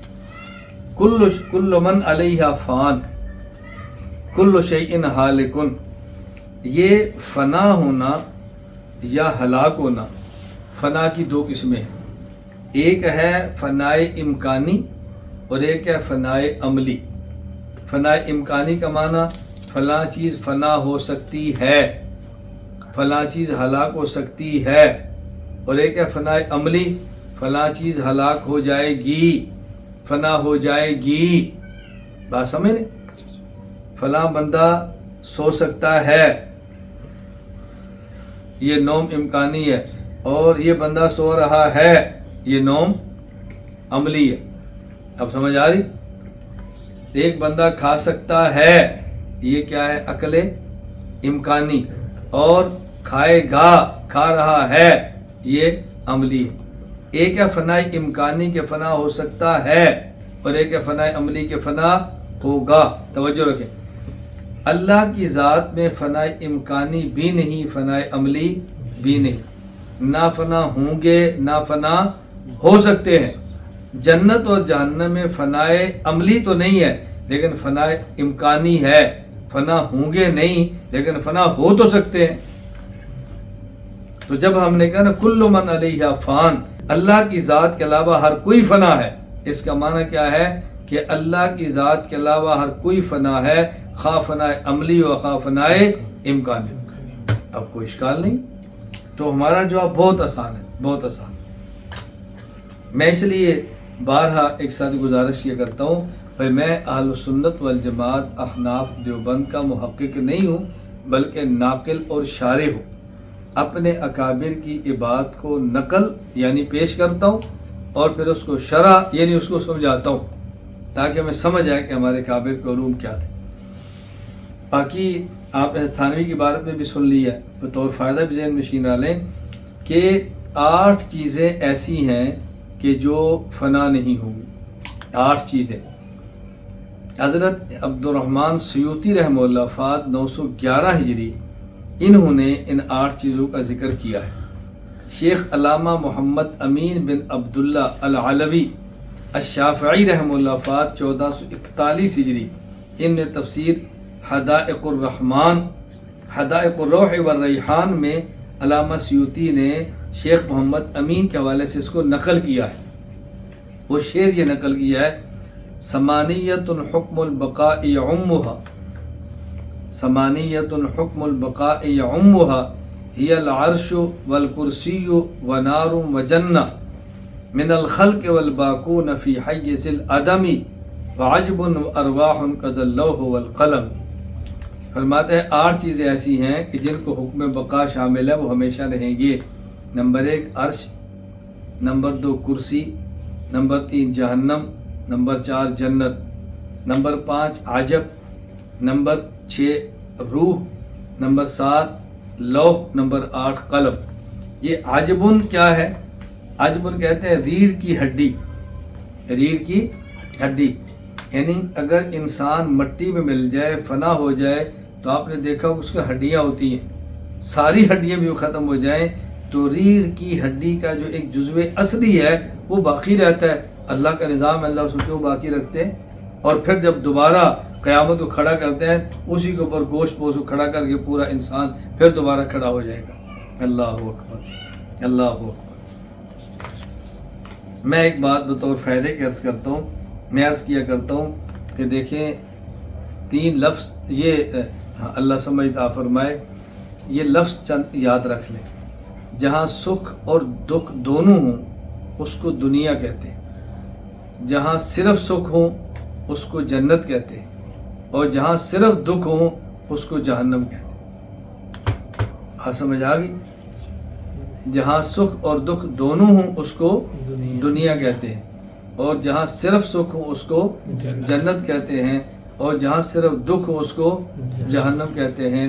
ہم دنیا میں ہیں، در دنیا کسے بے غم نہ باشد، گر باشد بنی آدم نہ باشد۔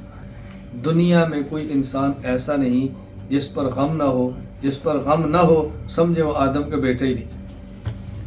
در دنیا کسے بے غم نہ باشد، گر باشد بنی آدم نہ باشد۔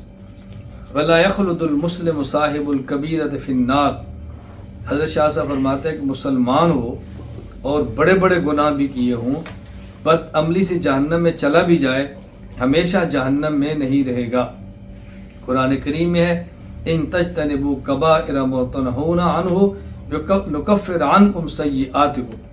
کفر سے تم اگر بچتے رہے تو باقی ہم تمہارے اعمال کو معاف کر دیں گے، یعنی بالصلاۃ والکفارات۔ اللہ اکبر۔ دیگر گناہوں کو اللہ تعالیٰ بخش دیں گے، توبہ کی برکت سے، استغفار کی برکت سے، صدقات کی برکت سے ختم فرما دیں گے۔ یہاں بات یہ نشین فرما لیں کہ مرتکب کبیرہ ہمیشہ جہنم میں نہیں رہے گا۔ اس پر آیات بھی ہیں، احادیث بھی ہیں۔ سورۃ النساء آیت نمبر 48، ان اللہ لا یغفر ان یشرک بہ ویغفر ما دون ذلک لمن یشاء۔ اللہ مشرک کو معاف نہیں فرمائیں گے، مشرک کے علاوہ جس کو چاہیں گے بخش دیں گے۔ سورۃ الزمر آیت نمبر 53، قل یا عبادی الذین اسرفوا علی انفسهم لا تقنطوا من رحمت اللہ ان اللہ یغفر الذنوب جميعا انہ هو الغفور الرحیم۔ میرے بندو تم مایوس نہ ہو، اللہ کی رحمت بہت وسیع ہے۔ صحیح بخاری حدیث نمبر 5827، حضرت ابو ذر فرماتے ہیں کہ میں رسول اکرم صلی اللہ علیہ وسلم کی خدمت میں حاضر ہوا، وعلیہ ثوب ابیض وهو نائم۔ آپ نے سفید چادر اپنے اوپر لی تھی اور آپ آرام فرما رہے تھے۔ ثم اتیتہ، میں پھر دوبارہ آیا، فقد استيقظ، آپ نیند سے بیدار ہوئے۔ آپ نے فرمایا ما من عبد قال لا الہ الا اللہ ثم مات علی ذلک الا دخل الجنہ۔ جو شخص لا الہ الا اللہ کہتا ہوا فوت ہو گیا تو وہ جنت میں جائے گا۔ حضرت ابو ذر کہتے ہیں میں نے کہا وَإِن زَنَا وَإِن سَرَقَ، اگرچہ زنا کرے چوری کرے پھر بھی جائے گا۔ فرمایا وَإِن زَنَا وَإِن سَرَقَ، وہ زنا اور چوری کرے تب بھی جائے گا۔ میں نے پھر کہا وَإِن زَنَا وَإِن سَرَقَ، اگر زنا اور چوری کرے پھر بھی جنت میں جائے گا۔ فرمایا وَإِن زَنَا وَإِن سَرَقَ، ہاں اگر وہ زنا اور چوری کرے پھر بھی جنت میں جائے گا۔ فرمایا میں نے پھر کہا وَإِن زَنَا وَإِن سَرَقَ، اگر زنا اور چوری کرے پھر بھی جنت میں جائے گا۔ فرمایا وَإِن زَنَا وَإِن سَرَقَ علی رغم انف ابی ذر، ابو ذر تو ناک رگڑتا رہا ہو تب بھی جنت میں جائے گا۔ اللہ، اس کا معنی یہ نہیں کہ آدمی جری ہو جائے، سزا بھگت کے جائے گا۔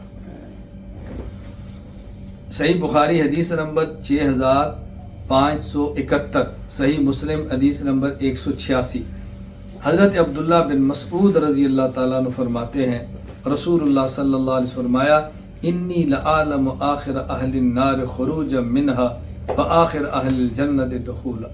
میں جانتا ہوں سب سے آخر میں جہنم سے کون نکلے گا اور سب سے آخر میں جنت میں کون داخل ہوگا۔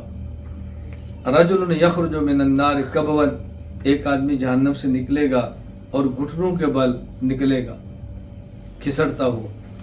فیقول، اللہ فرمائیں گے اذهب فادخل الجنہ، جاؤ ہماری جنت میں داخل ہو جاؤ۔ فیاتیہا، جنت میں آئے گا۔ فیخیر الیہ انہا ملآ، اور سمجھے گا جنت تو بھر چکی ہے، فل ہے۔ فیرجع، واپس آئے گا یا رب وجدتہا ملآ، اے اللہ جنت تو بھری ہوئی ہے تو جگہ ہی کوئی نہیں۔ فیقول اذهب فادخل الجنہ، اللہ فرمائیں گے جاؤ جنت میں داخل ہو جاؤ۔ فیاتیہا فیخیر الیہ انہا ملآ، وہ پھر آئے گا اور اس کو محسوس ہوگا جنت بھری ہوئی ہے۔ پھر واپس آئے گا، فیرجع فیقول یا رب وجدتہا ملآ، اللہ جنت میں تو کوئی جگہ نہیں تو بھری ہوئی ہے۔ فیقول، اللہ فرمائے اذهب فادخل الجنہ، جاؤ تم جنت میں داخل ہو جاؤ۔ فإن لك مثل الدنیا وعشرة أمثالها، دنیا سے تم آئے ہو، یہ دنیا جتنی اور اس سے 10 گنا اور بڑی میں تمہیں جنت دیتا ہوں، جاؤ۔ یہ آپ نے فرمایا وَإِنَّ لَكَ مِثْلَ عَشْرَةِ أَمْثَالِ الدُّنْيَا، یعنی دنیا سے 10 گنا بڑی. فیقول، وہ کہے گا تسخر منی او قال تضحك منی وانت الملک، اے اللہ بادشاہ ہو کر میرا مذاق اڑاتے ہیں، میں اسی پر خوش ہوں مجھے جنت مل جائے، اور آپ کہتے ہیں دنیا سے 10 گنا بڑی جنت، اللہ میرا مذاق اڑاتے ہیں آپ. فلقد رأیت رسول اللہ صلی اللہ علیہ وسلم ضاحکا، جب اللہ کے نبی نے اس کا جملہ نقل کیا تو آپ اتنا ہنسے حتیٰ بدت نواجذہ، کہ رسول اکرم صلی اللہ علیہ وسلم کے دندان مبارک نظر آنے لگے. آپ کا عام معمول یہ تھا کہ آپ مسکراتے تھے، کبھی کبھی آپ اس طرح ہنستے کہ آپ کے دندان مبارک نظر آتے. وَكَانَ يَقُولُ ذَلِكَ أَدْنَى أَهْلِ الْجَنَّةِ مَنزِلًا، اللہ اکبر، اور آپ فرماتے تھے یہ جنت میں سب سے کم درجے والا شخص ہوگا، یہ جنت میں سب سے کم درجے والا شخص ہوگا. سب سے چھوٹا جنتی دنیا سے 10 گنا بڑی جنت کا مالک ہوگا. تو آپ بتائیں بڑے جنتیوں کا حال کیا ہوگا. اللہ تعالی ہم سب کو جنت الفردوس عطا فرمائے، جو جاگ رہے ہیں ان کو بھی عطا فرمائے، جو سو رہے ہیں ان کو بھی عطا فرمائے. سبق میں بعض لوگ سوتے ہیں نا تو ان کے لیے بھی دعا کرنی ہوتی ہے، جو مجلس میں بیٹھے ہیں تو وہ سوتے سوتے جنت میں چلے ہیں. لیکن آدمی جہاز میں بیٹھ کے سفر کرے تو جاگنے والے بھی پہنچ جاتے ہیں، سونے والے بھی پہنچ جاتے ہیں. یہ ایک اشکال یہ ہے، حضرت شاہ صاحب رحمہ اللہ تعالیٰ فرماتے ہیں کہ مرتکب کبیرہ جنت میں جائے گا انشاءاللہ. اور دلیل میں آیت پیش کیا فرمائی، ان تجتنبوا کبائر ما تنہون نکفر عنکم سیئات. تو اس آیت میں تو معلوم ہوتا ہے کہ اگر تم کبائر بڑے گناہوں سے بچو گے تو چھوٹے چھوٹے ہم تمہارے معاف کر دیں گے. اور شاہ صاحب فرما رہے کہ بندہ کفر سے بچے تو اس کو کبیرہ گناہوں کی وجہ سے جہنم میں گیا بھی تو اللہ اس کو جہنم سے نکال دیں گے. تو آیت میں تو ان تجتنبوا کبائر ہے، جس سے معلوم ہوتا ہے کبائر سے بچے تو جہنم میں جائے گا، اور شاہ صاحب فرماتے ہیں کبائر کرے پھر بھی جائے گا. تو یہ بظاہر آیت دلیل دعوے کے مطابق نہیں. جو آپ ذہن نشین فرمائیں، ان تجتنبوا کبائر کے 2 معنی. ایک معنی ہے کہ بڑے بڑے گناہ سے بچو تو چھوٹے گناہ اللہ معاف فرما دے گا، اور ایک معنی ہے کہ کفر سے بچو تو اللہ گناہوں کو معاف فرمائیں گے. اگر دیکھیں گے نا گناہ، ایک ہوتا ہے گناہ چھوٹا، ایک ہوتا ہے گناہ اس سے بڑا، ایک ہوتا ہے سب سے بڑا گناہ. تو سب سے بڑا گناہ تو کفر ہے نا، اس لیے کبائر سے مراد کفر ہے، اور بعض مفسرین نے اس سے مراد کفر لیا ہے. علامہ محمود علوسی رحمہ اللہ وفات 1270 ہجری، تفسیر المعانی تجتنبوا کبائر ما تنہون عنہ کتاب لکھتے ہیں ان المراد بالکبائر الکفر، یا کبائر سے مراد ہے کفر. لیکن کفر تو ایک ہوتا ہے، ان نے کبائر جمع کیوں ذکر کیا؟ فرمایا کیوں؟ والجمع لتعدد انواعہ، اس لیے کفر کی قسمیں کئی ہیں. آپ کے علم میں ہے، میں نے اصول عقائد میں کفر کی 11 قسمیں لکھی ہیں، کفر کی قسمیں کئی ہیں. او تعدد من اتصف بہ، یہ اس لیے کہ کافروں کی کئی قسمیں ہیں، عیسائی بھی کافر، یہودی کافر، فلانا کافر، کفار کی کئی قسمیں. فمان الآیہ ان تجتنبوا الکفر نجعلکم صالحین لتکفیر سیئاتکم، اگر تم کفر سے بچتے رہے تو ہم تمہارے گناہوں کو معاف کر کے تمہیں پاک صاف کر دیں گے اور پھر جنت میں بھیج دیں گے. سورۃ النساء آیت نمبر 48 ہے، ان اللہ لا یغفر ان یشرک بہ ویغفر ما دون ذلک لمن یشاء ومن یشرک باللہ فقد افترى اسما عظیما والعفو عن الکبائر جائز. آگے حضرت شاہ ولی اللہ محدث دہلوی رحمۃ اللہ علیہ نے یہاں مرتکب کبیرہ کی 3 قسمیں بیان فرمائی. بڑے گناہ کرنے والا ایک بندہ وہ ہے جو بڑا گناہ کرے اور توبہ کرے اور فوت ہو جائے، توبہ کرے اور فوت ہو جائے. قسمیں بیان فرمائی ہیں. ایک انسان ایسا ہے کہ جو مرتکب کبیرہ ہو اور وہ توبہ نہ کرے اور فوت ہو جائے. ایک وہ جو مرتکب کبیرہ اور حقوق الناس ادا کیے بغیر فوت ہو جائے. 3 قسمیں سمجھیے. نمبر 1 بڑے گناہ کرے، اس میں حقوق العباد نہیں ہے، توبہ کیے، حقوق العباد ادا کیے اور فوت ہو گیا، اللہ اس کو اپنے کرم سے معاف فرمائے. ایک ایک مرتکب کبیرہ بڑے گناہ کرتا ہے لیکن حقوق العباد نہیں مارے اور بغیر توبہ کے معاف ہو گیا یا فوت ہو گیا. ایک ایک کبائر کا ارتکاب کرتا ہے، حقوق العباد بھی مارتا ہے اور بغیر توبہ کے فوت ہوتا ہے. تینوں کی بات آئی. فرماتے ہیں والعفو عن الکبائر جائز، اللہ تعالیٰ کبیرہ گناہوں کو معاف فرما دے تو یہ ممکن ہے. غیر ان افعال اللہ فی الدنیا والآخرۃ علی وجہین، دنیا اور آخرت میں اللہ تعالیٰ کے افعال دو طرح کے ہوتے ہیں. نمبر ایک موافقۃ لسنت اللہ تعالی وکائنۃ علی سبیل الخرق، بعض افعال ہیں جو عادت کے مطابق ہے، قانون کے مطابق ہے. وعفو الکبائر عمات بلا توبۃ جائز من باب خرق العوائد، اور وہ شخص جو بغیر توبہ کے فوت ہو اللہ اس کو معاف فرمائیں گے. یہ معاف کرنا خدا کا وہ فعل ہے جو قانون سے ہٹ کر ہے، عادت سے ہٹ کر ہے، شان کریمی ہے. وَكَذَلِكَ الْعَفْوُ عَنْ حُقُوقِ النَّاسِ جَائِزٌ، اور اسی طرح اللہ تعالیٰ حقوق الناس کو معاف فرما دے، یہ بھی ممکن ہے بطریق خرق العوائد، اور یہ بھی خلاف قانون ہے، روٹین سے ہٹ کر ہے، قانون سے ہٹ کر ہے. خدا کا کرم ہے، کیسے معاف فرمائیں؟ میں تفصیل عرض کرتا ہوں. وجہ تطبیق بین النصوص المتعارضہ بادی الرائے، فرمایا وہ نصوص جن میں بظاہر تعارض ہے، حقوق العباد مارے تو معاف نہیں ہوں گے جب تک ادا نہ کرے، اور بعض میں کہ اللہ شرک کے علاوہ ہر گناہ معاف فرما دیں گے، اس سے معلوم ہوتا ہے حقوق العباد بھی معاف ہو جائیں گے. تو شاہ صاحب فرماتے ہیں جن آیتوں میں بظاہر تعارض ہے، ہماری اس گفتگو سے وہ تعارض اور ٹکراؤ آیات میں ختم ہو جاتے ہیں. اب تفصیل سن لیں. نمبر ایک، وہ لوگ جنہوں نے بڑے بڑے گناہ کیے، حقوق العباد ادا کیے، یا حقوق العباد مارے تو ادا کر دیے، معاف کرا لیے، بڑے بڑے گناہ کی توبہ کر لی اور فوت ہو گئے، اللہ ان کو معاف فرما دیں گے. یہ اللہ اپنے قانون کے مطابق معاف فرمائیں گے کہ اللہ فرماتا ہے جو توبہ کرتا ہے ہم اس کو معاف کر دیتے ہیں. سورۃ الفرقان آیت نمبر 68 اور 70. والذین لا يدعون مع اللہ الہا آخر، جو شرک نہ کرے، ولا یقتلون النفس التي حرم اللہ الا بالحق، نہ حق قتل نہ کرے، ولا یزنون، زنا نہ کرے، ومن یفعل ذلک یلقى ساما، اور جس نے جرم کیے، اور عباد الرحمن کی صفت ہے. عباد الرحمن کون ہے؟ شرک نہ کرے، نہ حق قتل نہ کریں، اور وہ زنا نہ کریں. اور اگر کسی نے جرم کیا، یہ اس کو عذاب بھگتنا پڑے گا، اس کو دگنے عذاب ہوں گے. الا من تاب و آمن و عمل عملا صالحا، ایمان لے آئے، توبہ کرے، پھر نیک عمل کرے. فاولئک یبدل اللہ سیئاتہم حسنات، اللہ اس کے گناہوں کو معاف فرمائیں گے اور نیکیاں لکھ دیں گے. نمبر دو، کوئی انسان گناہ کرے اور توبہ نہ کرے اور فوت ہو جائے، اللہ چاہیں گے تو اپنے کرم سے معاف فرما دیں گے، اور یہ قانون سے ہٹ کر ہوگا. سورۃ النساء نمبر 48. ان اللہ لا یغفر ان یشرک بہ ویغفر ما دون ذلک لمن یشاء، مشرک کے علاوہ اللہ جس کو چاہیں گے معاف کر دیں گے. نمبر 3، کسی نے بڑے گناہ کیے، حقوق العباد مارے اور ادا نہیں کیے، اور بغیر توبہ کے مر گیا، اللہ اس کو بھی معاف فرما سکتے ہیں. تو اس کی معافی کی صورت کیا ہوگی؟ صحیح بخاری حدیث نمبر 3470. ابو سعید خدری رضی اللہ عنہ فرماتے ہیں رسول اللہ صلی اللہ علیہ وسلم فرمایا کان فی بنی اسرائیل رجل قتل 99 انسانا، بنی اسرائیل میں ایک آدمی تھا، اس نے 99 بندے قتل کی. ثم خرج یسأل، پھر وہ نکلا کہ میں مسئلہ پوچھوں میرا کیا بنے گا. فاتا راہبا، ایک عیسائی راہب کے پاس آیا. فسالو، پوچھا، اس نے کہا حل لہ من توبۃ، کوئی میرے لیے معافی کی گنجائش ہے؟ اس نے کہا لا، تجھے معافی نہیں مل سکتی.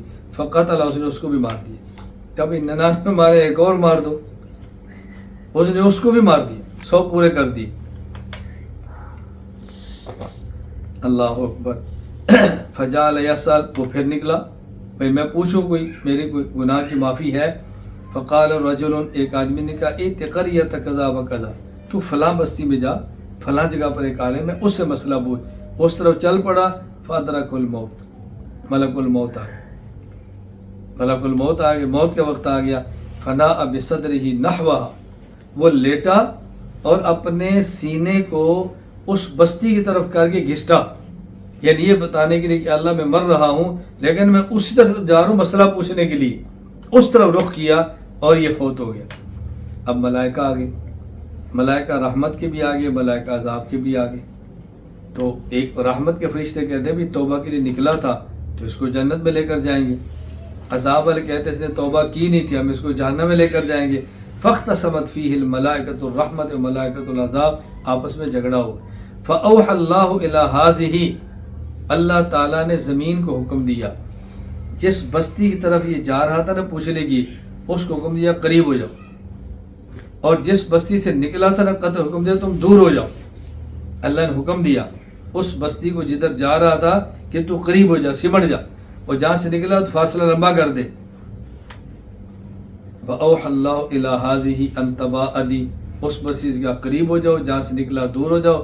فَقَالَ قِيسُوا مَا بَيْنَهُمَا، ملائکہ سے کہا کہ تم اس کا فاصلہ ناپو، اگر تو اس کا گھر کی طرف کا فاصلہ تھوڑا ہے اور جدھر جا رہا تو زیادہ باقی ہے تو اس کو عذاب دو، اور اگر گھر کی طرف نکلا اور فاصلہ بہت ہو گیا ہے اور جدھر پوچھنے جا رہا تو بستی قریب آ گئی ہے تو اس کو جنت میں لے جاؤ۔ فرشتوں ناپ لو، ناپا تو ایسی ہو جیسے اللہ نے فرمایا تھا، تو جب ہم نے ناپا تو فوجد الہٰذی اقرب بشبر فغفر لہ، کہتے ہیں ایک بلشت کا فرق تھا، وہ زمین قریب آ گئی تو ان کو معاف کر دیا گیا، اور ملائکہ رحمت اس کی روح کو لے کر چلے۔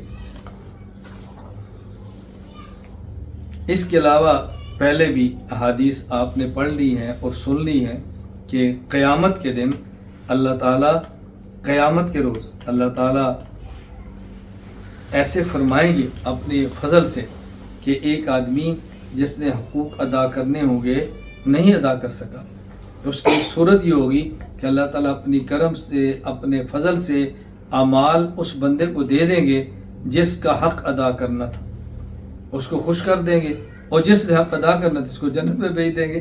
اللہ تعالیٰ یہ صورت بھی قائم فرمائیں گے، یہ اللہ کا کرم ہے۔ میں نے پہلے بھی عرض کیا کہ شاہ صاحب فرماتے ہیں کہ جو ہم نے صورت بیان کی اس میں نصوص کا ظاہری تعارض ختم ہو گیا۔ میں نے عرض کیا ہے سورۃ النساء آیت نمبر 48، ان اللہ لا یغفر ان یشرک بہ ویغفر ما دون ذلک لمن یشاء، اللہ مشرک علاوہ جس کو چاہے معاف فرما دے۔ تو اس سے معلوم ہوتا ہے کہ اگر مرتکب کبیرہ بغیر توبہ کے فوت ہوا یا کسی نے حقوق العباد مارے اور نہ بخشوا سکا، اللہ اس کو معاف فرما دے۔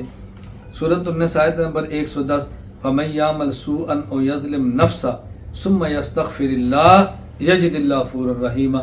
اس سے معلوم ہوتا ہے بندہ گناہ کرے اور پھر توبہ کرے تو پھر معاف ہوگا، اگر اس نے توبہ نہ کی تو پھر اس کی معافی نہیں ہوگی۔ اس سے یوں معلوم ہوتا ہے، شاہ صاحب فرماتے ہیں جو ہم نے صورت بیان کی ہے اس میں تطبیق ہو گئی، اس میں معاملہ بالکل صاف ہو گیا دونوں کے درمیان۔ اللہ تعالیٰ ہمیں بات سمجھنے کی توفیق عطا فرمائے۔ میں ایک بار یہاں بطور فائدہ کے عرض کرتا ہوں، اس کو آپ اچھی طرح ذہن نشین فرما لیں۔ ایک ہے اللہ کا قانون عدل، ایک ہے اللہ کا قانون کرم۔ سمجھے، قانون عدل کا تقاضا کہ جس نے جرم کیا اس کو سزا ضرور دے، قانون کرم کا تقاضا کہ جس نے جرم کیا اس کو معاف فرما دے۔ یہ قانون عدل اور قانون کرم کیا ہے، میں اس کو مثال دے کر سمجھاتا ہوں۔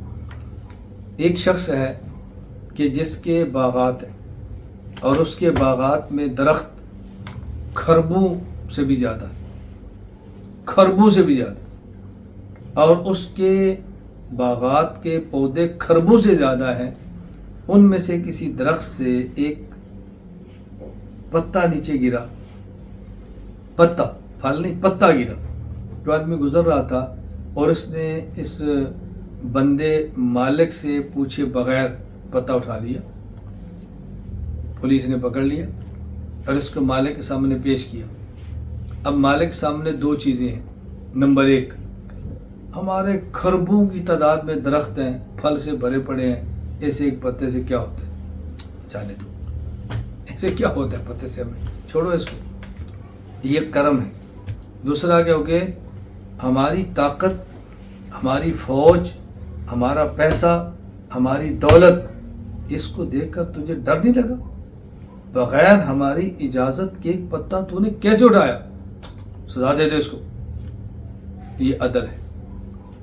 تو اللہ چاہے تو اپنی شان کو دیکھے کہ ان بندوں کے جرائم سے ہمیں کیا ہے، معاف کر دو، اور اللہ چاہے تو تم ہوتے کون ہو ہماری اتنی طاقت کے سامنے دم مارنے کے، سزا دو۔